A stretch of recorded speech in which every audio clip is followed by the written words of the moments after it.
오늘 본문 2절에 보시면은 여호와께서 요셉과 함께 하심으로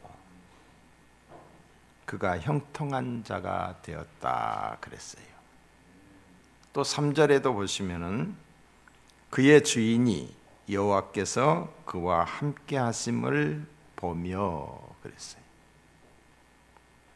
함께 했다는 거예요. 누가 함께 했느냐? 하나님이. 그래서 오늘 말씀의 제목이 함께 하시는 하나님이십니다. 자, 따라 하실까요? 함께 하시는 하나님. 히브리서 9장 6절에 보시면은 믿음이 없이는 하나님을 기쁘시게 못하나니 하나님께 나아가는 자는 반드시 그가 계신 것과 또한 그가 자기를 찾는 자들에게 상 주시는 이심을 믿어야 할지니라 했어요. 자, 믿음이 없이는 하나님을 기쁘시게 못합니다.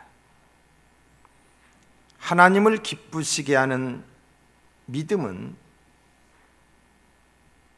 하나님을 기쁘시게 하는 믿음의 내용은 그가 반드시 계신 것을 믿는 믿음입니다. 다시 말씀드립니다. 믿음이 없이는 하나님을 기쁘시게 못하는데 그 믿음의 첫째 내용이 뭐냐? 반드시 그가 계신 것을 믿는 거예요. 그 하나님이 어디에 계시는가? 저 멀리, 아주 멀리 계신 그런 하나님이신가? 아니라는 거예요. 그 하나님이 우리와 함께 하심을 믿는 거예요. 내 곁에, 지금 이곳에 언제나 하나님이 나와 함께 하심을 믿는 거예요. 나와 우리와 함께 하시는 하나님, 이 하나님을 믿으시면 아멘. 하나님이 우리와 함께 하셔요. 응? 자, 우리가 아멘이라고 그랬어요. 이 아멘이 지적 동의에 그치면 아니 됩니다. 머리로만 알고 있어서는 아니 된다는 거지. 머리로만 막연히 하나님이 함께 하신다. 그런데 함께 하시는 그 하나님을 의식하지 않아요. 실제로 나와 함께 하시며 또 내 곁에 계시고 나를 보고 계시고 나를 알고 계시는 하나님을 의식해야 돼요. 그리고 그분을 인정해야 합니다. 그런데 의식하지 않아요. 그냥 함부로 살아요. 하나님 옆에 계시지 않는 것처럼 내 마음대로 사는 거예요. 함부로 말하고 함부로 행동합니다. 다시 말해서 하나님 안 믿는 사람처럼 행동하고 있다는 거죠. 여러분, 프랑스의 사를로 쿠프라고 하는 군인이 있었습니다.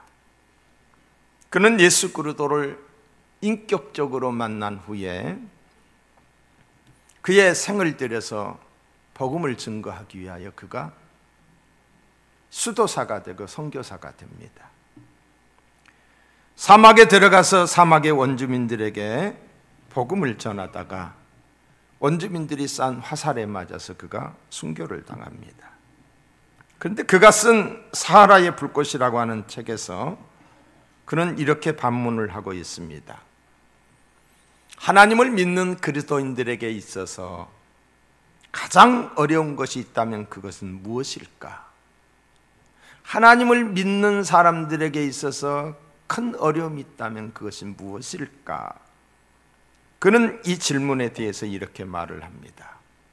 하나님을 믿는 그리스도인에게 가장 어려운 것은 하나님을 믿는 것이다.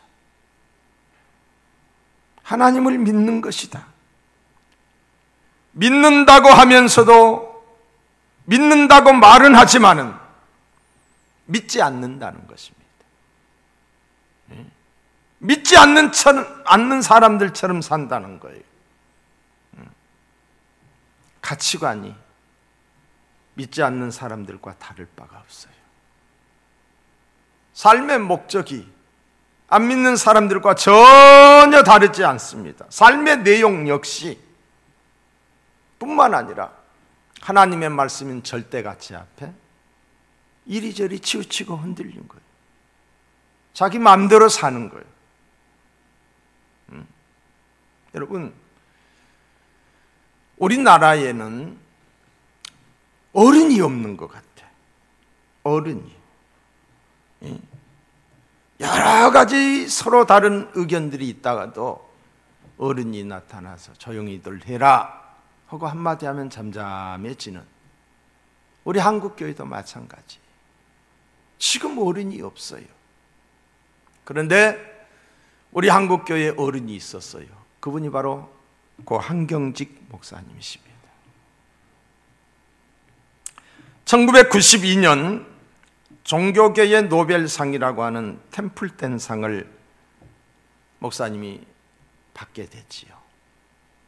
그때 그 수상 소감을 그분이 이렇게 말을 했습니다. 큰 상을 받는 자리에서 꼭 굳이 이렇게 말을 해야 될 것인가 라고 하는 의문도 생기는데, 그때 하셨던 말을 제가 읽어드립니다. 우선 저는 하나님 앞에서 또 여러분 앞에서 죄인임을 고백합니다. 저는 죄를 많이 지었습니다. 한국의 어른이신 목사님이 이래서 어른인 것 같아요. 저는 죄를 많이 지었습니다. 신사참배도 했습니다. 여러분, 그 시대적 상황을 이해하지 못하면 우리가 오해할 수가 있죠. 할 수밖에 없었던 그런 현실이었을 것 같아요. 죄를 많이 지은 사람입니다 라며 고개 숙여 자신의 부끄러움을 고백했습니다. 그 자리에서 말입니다. 그리고 받은 상금 102만 달러를 받자마자 북한에 어려움을 당하고 있는 그 아이들을 위한 곳에 전액 기부를 했습니다. 그러면서 그 단상에서 내가 잠깐 백만장자가 된다 그러면서 그대로 줬어요. 한 목사님께서 가족에게 남긴 유언 중에 하나가 나는 아무것도 없다. 땅 한 평 집 한 칸도 없다. 내가 너희들을 위해 남기는 것은 없지만은 너희들을 위해 늘 기도했다라고 했습니다. 향년 98세로 남한산성 기슭의 작은 방에서 삶을 마감한 그가 남긴 것은 1인용 침대와 안경과 낡은 양복 한 벌 몇 벌과 그리고 낡은 성경이 전부였다라고 합니다. 목사님이 운명하시기, 천국에 가시기 한 10여일 전에 당시에 한국교회의 큰 교회 목사님들이, 지도자 되시는 목사님들이 인사차 찾아가서 같이 예배도 드리고 덕담도 하고 그리고 기도도 받고 그랬다라고 그래요. 그런데 나오려고 할 때에, 이제 마지막 인사를 하고 나오려고 할 때에 어떤 목사님이 목사님 마지막으로 저희들에게 한마디만 해주십시오. 저희들이 그 말씀 붙들고 잘 살겠습니다 라고 했을 때에 한경직 목사님이 한참을 생각하시다가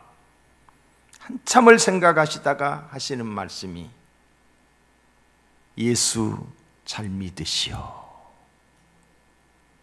예수 잘 믿으시오.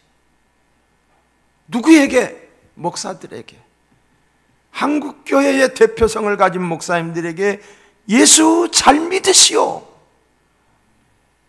우리가 예수를 믿고 있지만은, 믿는다고 하지만은 잘못 믿을 수 있다는 거예요. 목사님들도 예수를 믿고 예수를 증거하고 있지만은 잘못 믿을 수 있다는 것이죠. 사랑을 말하지만은 사랑을 실천하지 않습니다. 너무 이기적입니다. 세속적입니다. 하나님의 영광을 말하지만은 하나님의 영광을 도둑질하거나 하나님의 영광을 도리어 가리고 있습니다. 믿고는 있지만은 잘못 믿고 있다는 거예요. 잘못 믿고. 예수 잘 믿으시기를 주님의 이름으로 축원합니다. 이왕지사 믿을 바에 제대로 믿어야지. 흉내만 내면 안 되잖아요. 우리가 잘 아는 철학자 니체라고 하는 사람이 믿는 집안의 사람이에요. 믿는 집안. 근데 그가 하나님 죽었다고 그랬어요. 하나님 없다고는 안 했어요. 하나님이 죽었다. 그러니까 당시의 사회가 다 믿는 사회인데 하나님 죽었다고 하니까 난리가 난 거예요. 교회에서도 그렇고 가정에서도 그렇고. 너 미쳤냐? 이렇게 이야기가 된 거예요. 그때 니체가 하는 말이 내가 하나님 죽은 것을 증명해 주겠다. 그러면서 말하기를 봐라. 교회를 봐라. 교회를 봐라. 하나님이 살아계신다라고 하는 교회가 이럴 수 있느냐? 교회 안에서도 서로 시기하고 질투하고 싸우고 미워하고 분열되고 하나 되지 못하고 하나님을 믿는다라고 하는 사람들이 하나님 없는 사람같이 믿고 있지 않느냐? 그래서 하나님 죽었다는 거예요. 여러분, 천국이 천국 되는 것은 그곳에 하나님이 계시기 때문인 줄 믿습니다. 이 땅에서 천국의 삶을 경험하는 것은 하나님과 함께하는 삶입니다. 하나님과 함께함이 부요함이요, 하나님과 함께함이 능력입니다. 부족함이 없고 능치 못함이 없습니다. 하나님이 함께할 때에. 시편 23편에 보시면 여호와는 나의 목자이시니 내게 부족함이 없으리로다 라고 했어요. 믿어도 만족이 없고 기쁨이 없고 평안이 없는 이유는 함께 하시는 하나님을 모르기 때문이에요. 함께 하시는 하나님을 확신하지 못하기 때문이에요. 믿는다라고 하면서 나와 함께 하시는 하나님을 확신하지 않아요. 함께 한다. 함께 한다는 것은 의식한다는 것이지요. 공간적으로 함께 있어도 의식하지 않으면 함께함이 아닙니다. 의식하고 인정하는 것이 다양한 모습으로 나타나지요. 사랑으로, 권면으로, 감사로, 기쁨으로, 배려로, 더러는 속상함으로, 더러는 아픔으로. 함께하기 때문에 아픈 거예요. 함께하기 때문에 감사한 거예요. 함께하기 때문에 기쁜 거예요. 하나님과 함께할 때도 함께한다면 하나님의 영광의 훼손이 있게 되면은, 하나님의 명예가 실추되면은 그때 속상함이 있어야지요. 안타까움이 있어야지요. 비록 몸은 떨어져 있어도 공간적으로 저 미국에 있어도 마음으로 함께 하잖아요. 눈앞에 보이지 않아도 함께 합니다. 하나님이 눈에 보이지 않는다고 내 옆에 계신 것이 눈에 보이지 않는다라고 없는 것이 아니라 얼마든지 함께함을 인정할 수 있는 거지요. 하나님이 우리와 함께하는 이유는 축복하기 위함이에요. 우리를 복되게 하기 위함이에요. 하나님의 교회를 부흥케 하기 위함이에요. 우리는 어떻습니까? 하나님을 믿는 자로서 함께 하시는 하나님을 의식하십니까? 범사에 하나님을 인정하고 의식하는 삶이 신앙생활이에요. 모든 일에 있어서 순간순간 의식하고 인정하는 것이 신앙생활이에요. 크고 작은 문제 앞에 주님은 이런 경우에 어떻게 하셨을까? 주님을 생각하는 거예요. 주님의 뜻을 묻는 기도를 드리고, 주님은 이런 경우에 어떻게 하셨을까? 하나님의 말씀을 묵상하는 거지. 이게 신앙생활인 줄로 믿습니다. 사랑하는 성도 여러분, 무엇이 축복일까요? 하나님이 함께함이 축복입니다. 하나님이 함께함이 능력이고 힘이십니다.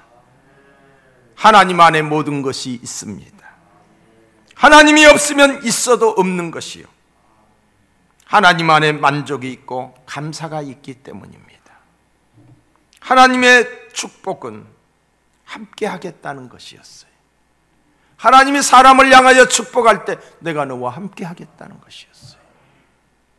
우리 예수님이 마지막 약속의 말씀도 함께 하겠다는 것이었어요. 창세기 26장에 보면은 흉년이 들었어요. 흉년의 때에 하나님이 이삭에게 약속하십니다. 이 땅에 유하면 내가 너와 함께 있어 내게 복을 주고, 이 땅에 유하면 하나님이 함께 하겠다는 거예요. 26장 12절에 보시면은 그 땅에서 농사하여 100배의 축복을 얻었더라 그랬어요. 흉년의 때에 하나님이 함께 하심의 표적이었어요. 야곱이 형의 장자권을 강탈하고 아버지를 속이고 도망을 갑니다. 그 도망의 때에 야곱에게 하나님이 말씀하셨어요. 28장 15절로 보시면 내가 너와 함께 있어. 내가 어디로 가든지 너를 지키며 너를 이끌어 이 땅으로 돌아오게 할지라. 오늘 본문에 나타나는 요셉, 종으로 팔려갔잖아요. 종살이를 하고 있잖아요.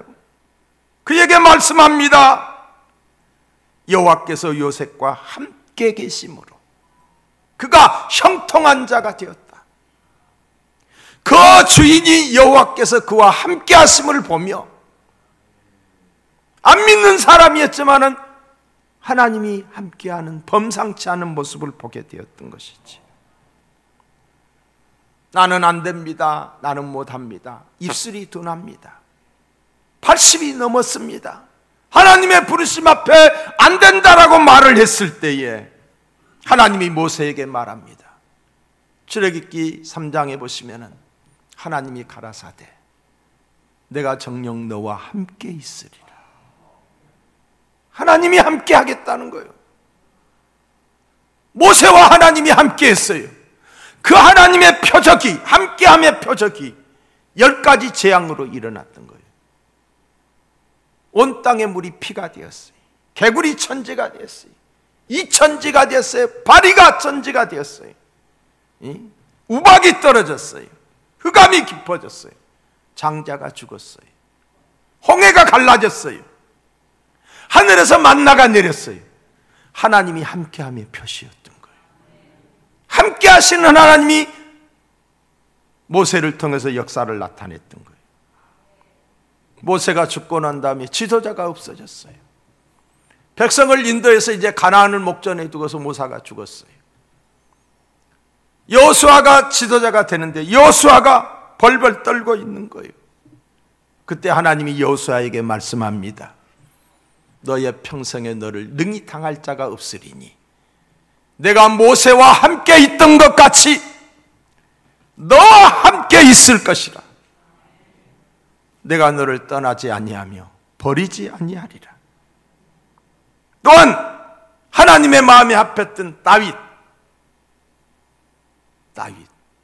그 다윗과도 하나님이 함께 하셨어요. 다윗 시대에는 전쟁이 많았어요. 전쟁이. 다윗에게 하나님이 말씀합니다. 내가 어디를 가든지 내가 너와 함께 있어. 내 모든 대적을 내 앞에서 멸하였은즉 세상에서 존귀한 자의 이름같이 내 이름을 존귀케 할지어다. 존귀케 만들어 주리라고 그랬어요. 함께 했어요. 이사야가 장래 일을 생각하면서, 나라의 앞날을 생각하면서 그가 두려움에 떨고 있었어요.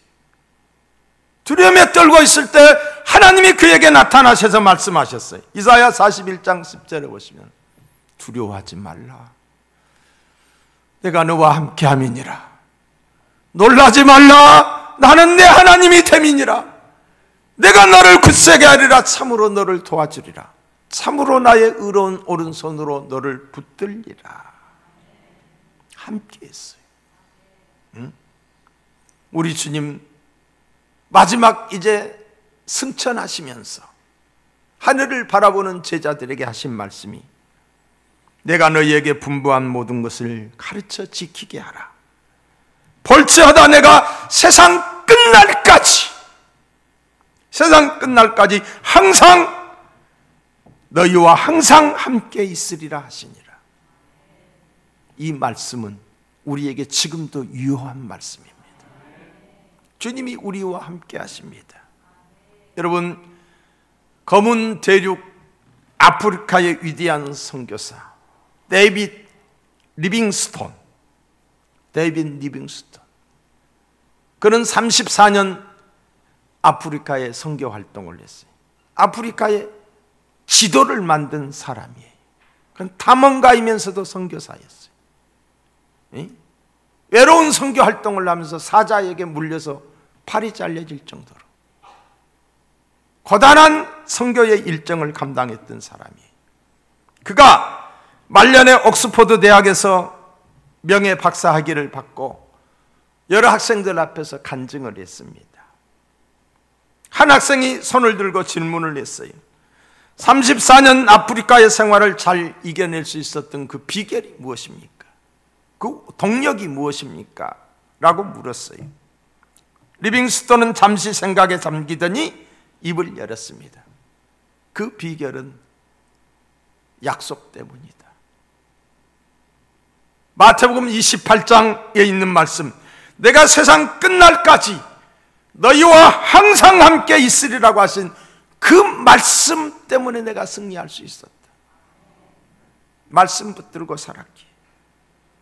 또 한 가지는 그분의 십자가 사랑 때문이었다라고 말을 했어요.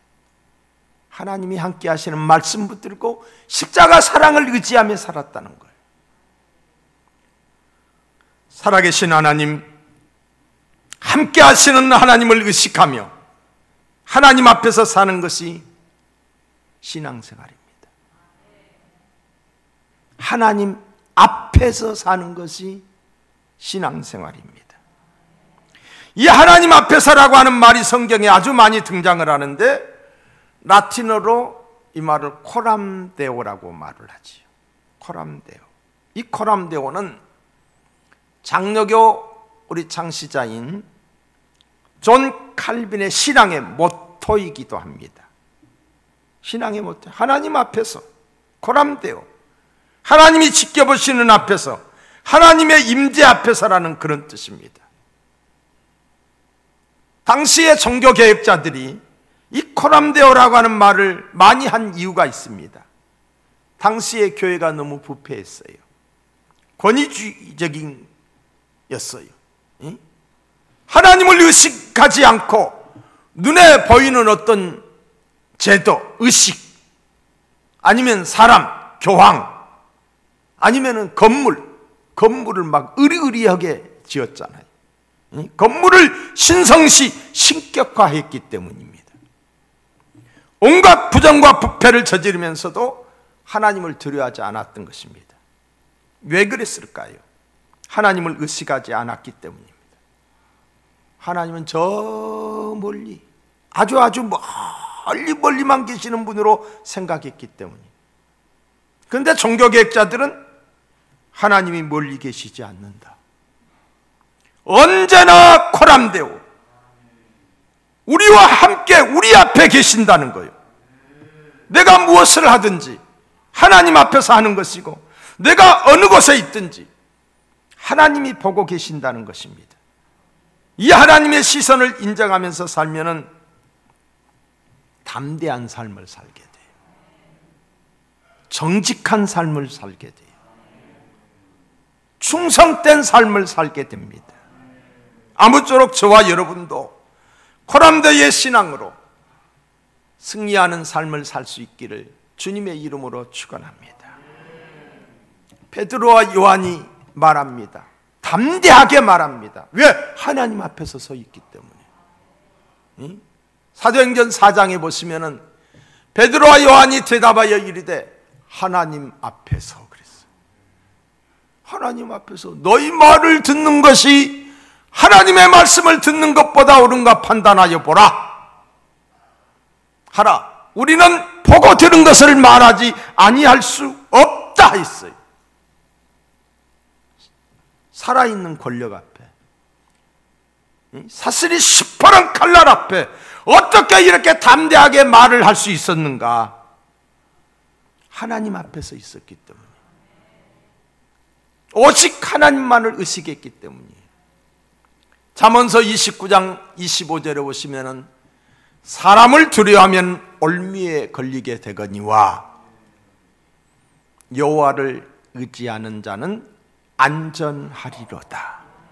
자, 따라합시다. 여호와를 의지하는 자는 안전하리로다. 아멘. 여러분, 이 세상에 유혹이 얼마나 많습니까? 시험거리가 얼마나 많습니까? 믿음으로 살기가 만만치 않아요. 그러나 나와 함께 하시는 하나님 앞에서 살면은 담대해질 수 있습니다. 세상을 이깁니다. 유혹을 이깁니다. 시편 16편 8편에 보시면은 내가 여호와를 항상 내 앞에 모심이요 그가 내 우편에 계심으로 내가 요동치 아니하리로다. 할렐루야. 사도 바울이 말합니다. 너희에게나 다른 사람에게 판단받는 것이 내게는 매우 작은 일이라. 사람의 판단을 작은 일이라고 그랬어요. 사람의 판단 때문에 하나님을 모른 척하는 경우들이 많아요. 사람 판단 중요하지요. 박 목사 왜 그래? 교인들 떠나는데 좀 살살해라. 저희 어머니가 그런 이야기 안 하면 안 되냐? 나한테 그러는 거예요. 이 사람의 판단이, 사람의 판단. 하나님이 뭐라고 하느냐가 중요한 거예요. 하나님이. 바울은 하나님 앞에서 살았기에 사람의 평가에 흔들리지 않았던 거예요.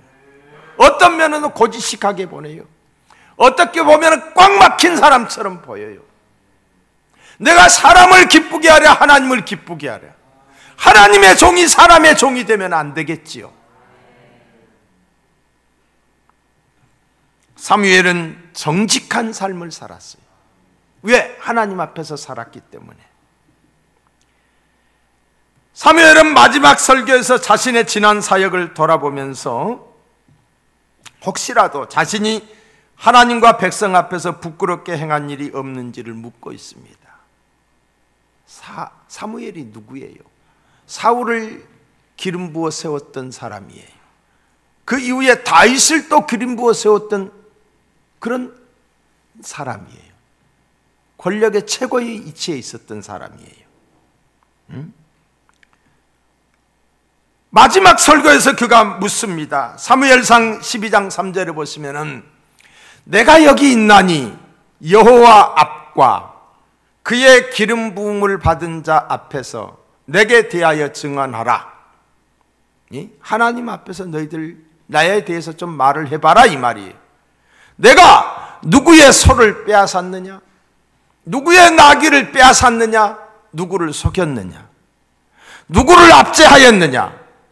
내 눈을 흐리게 하는 뇌물을 누구의 손에서 받았느냐? 그리하였으면 내가 그것을 너희에게 갚으리라. 내가 그리하였으면 너희에게 그것을 내가 갚으리라. 그러자 백성들이 말을 합니다. 12장 4절에 보시면 그들이 이르되 당신이 우리를 속이지 아니하였고 압제하지 아니하였고 누구의 손에서든지 아무것도 빼앗은 것이 없나이다 하니라. 백성 중 그 누구도 사무엘의 비리를, 사무엘의 잘못을 대지 못했어요. 사무엘은 자신의 권력을 가지고 남을 탐하지 않았습니다. 남의 것을. 어떤 것도 욕심을 내지 않았던 거지요. 절대 권력은 절대 부패한다라고 그러지요. 왜 그럴까요? 눈에 뵈는 게 없기 때문이에요. 사무엘은 함께 하시는 하나님의 불꽃 같은 눈동자 앞에서 살았기에 정직했고 깨끗한 삶을 살았습니다. 소유에 자유했습니다. 소유에 자유한 사람이 많지 않죠. 왜 사람들이 권력 앞에, 권세 앞에 침묵합니까? 손해볼 게 많아서 그러는 거예요. 걸리는 게 많아서 그러는 거예요. 그러나 깨끗한 사람은 담대한 거예요. 코람데요. 하나님의 임재 앞에 서 있지 않으면 적당히 타협하고 나도 모르는 사이에 세속의 파도에 휩쓸리며 욕망의 늪에 빠져 초라한 인생이 되기 쉽습니다. 우리 모두 함께 하시는 하나님 앞에 서야 합니다. 항상 우리와 함께 하시며 보고 계시는 하나님의 눈을 의식해야 합니다. 의식하지 않는 것은 믿지 않는 거예요. 믿음이 없는 거예요. 하나님을 의식하며 살아야 돼요. 무엇을 하든 어디를 가든 누구를 만나든 어떤 문제 앞에서든 하나님께 하려고 하나님의 뜻을 찾고 하나님께 부탁하고 하나님의 도우심을 구하고, 이게 하나님을 인정하는 삶이에요.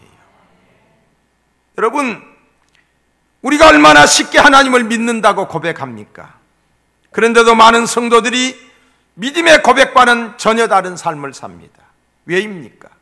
순간순간 하나님이 나와 함께 하신다는 사실을 의식하지 못하기 때문이에요. 인정하지 않기 때문이에요. 그것이 어디이든, 그 문제가 어떤 문제이든 하나님을 인정하시기 바랍니다. 범사에 그를 인정하라. 그리하면 내 길을 지도하시리라고 했어요. 경건한 삶은 나와 함께 하시는 하나님, 내 앞에 살아계신 하나님을 의식하는 삶입니다. 나와 함께 하시는 하나님을 의식하지 않는다면 아무리 많은 선교와 봉사, 섬김의 행위가 있다 한도 치밀어 오르는 욕정 앞에서, 유혹 앞에서 세상 사람들과 똑같아질 수밖에 없습니다.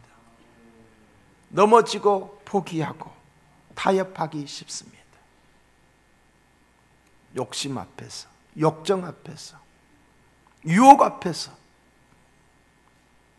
봉사하면서도, 선교하면서도, 목사의 일을 하면서도 하나님의 눈을 의식하지 않으면 유혹에 넘어간다니까요. 타협한다니까요. 요셉에게 유혹이 닥쳐왔어요. 요셉에게 보디발의 아내가 유혹을 하는 거예요. 어떤 순간이에요? 마님에게 잘 보일 수 있는 순간이에요. 어떤 면에서는 출세도 하고 평안하게 되고 살 수 있는 그런 순간이에요. 그런데 요셉은 하나님의 눈동자를 의식했어요. 뿌리치고 도망을 쳐나왔어요. 진정한 신앙은 하나님이 나와 함께 하시는 임재의 확신을 갖고 하나님 앞에서 살아가는 코람데오의 신앙인 줄로 믿습니다. 하나님은 우리의 일거수일투족을 감찰하십니다. 시편 11편 4절에 보시면은 그의 눈이 인생을 통촉하시고 그의 안목이 그를 감찰하시는도다. 하나님의 눈을 의식하면 정직한 삶, 경건한 삶, 담대한 삶을 살게 됩니다. 그렇지 않으면 적당히 순간순간 타협하고 사는 거예요. 충성된 삶도 내 의지로 되는 것이 아니라 함께 하시는 하나님 앞에 있을 때 가능한 거예요. 사람 눈치만 보고, 사람이 보면 하고 사람이 안 보면 하고, 사람에게 인정받으려고. 여러분, 우리가 하나님 앞에 충성된 삶은 누가 보든 안 보든, 누가 알아주든 안 알아주든 하나님 앞에서 사는 거예요. 하나님이 아시면 족하리. 이게 충성된 삶인 줄로 믿습니다. 여러분, 하나님은 함께 하신다고 했기 때문에 항상 함께 하십니다. 이것이 하나님의 신실하심이에요. 하나님이 함께 하신다고 했는데 하나님이 안 할까요? 안 하잖아요. 신실하신 하나님이 여전히 함께 하십니다. 문제는 함께 하시는 하나님을 우리가 인정하지 않고 의식하지 않는다는 거예요. 우리가 누구와 함께 한다고 했을 때 그 사람을 의식하잖아요. 조심하잖아요. 사람은 인정하고 의식하면서 하나님을 의식하지 않는 경우가 참 허다합니다. 하나님을 의식하고 인정하며 살 수 있기를 바랍니다. 하나님을 구체적으로 의식하는 것이 무엇일까요? 그분의 말씀을 따라 삼가 조심하는 것입니다. 내 마음대로 욕심대로 살지 않는 것입니다. 말씀대로 사는 것입니다. 구체적으로 하나님을 인정하는 것이 무엇인가? 기도입니다. 기도예요. 하나님, 내 마음이 왜 이리 두려워요? 하나님, 나에게 바른 판단을 할 수 있는 능력을 주시옵소서. 내 마음이 흔들립니다. 내 마음이 두렵습니다. 하나님을 인정하는 삶, 문제 앞에 기도하는 거예요. 모든 시종일관 기도하는 거예요. 기도와 말씀이 없이는 신앙생활이 성립되지 않습니다. 하나님과 함께하는 시간이 필요합니다. 기도 시간이지요. 사역이 우선이 아닙니다. 일이 우선이 아닙니다. 하나님께 무릎 꿇고 기도함으로 하나님으로부터 받아서 해야 되는 거예요. 은혜를 받아서 그 은혜를 나누어야 되는 거예요. 일이 우선이 아니라니까요. 우리는 발광체가 아니에요. 우리는 반사체예요. 하나님의 은혜를 입은 것을, 은혜를 나눠주는 것에 불과하는 거예요. 기도하여 받고 말씀을 통하여 깨닫지 아니하면 아니 되는 거예요. 그래서 기도하는 시간이 필요하고 말씀을 늘 가까이 해야 되는 거예요. 우리는 하나님으로부터 받지 않으면 일할 수 없는 존재입니다. 하나님을 떠나서는 살 수 없는 존재입니다. 사랑하는 성도 여러분, 함께 하시는 하나님을 인정함으로 축복자여, 능력자여, 행복자여, 하나님이 기뻐하시는 하나님의 복된 자녀들이 다 될 수 있기를 주님의 이름으로 축원합니다.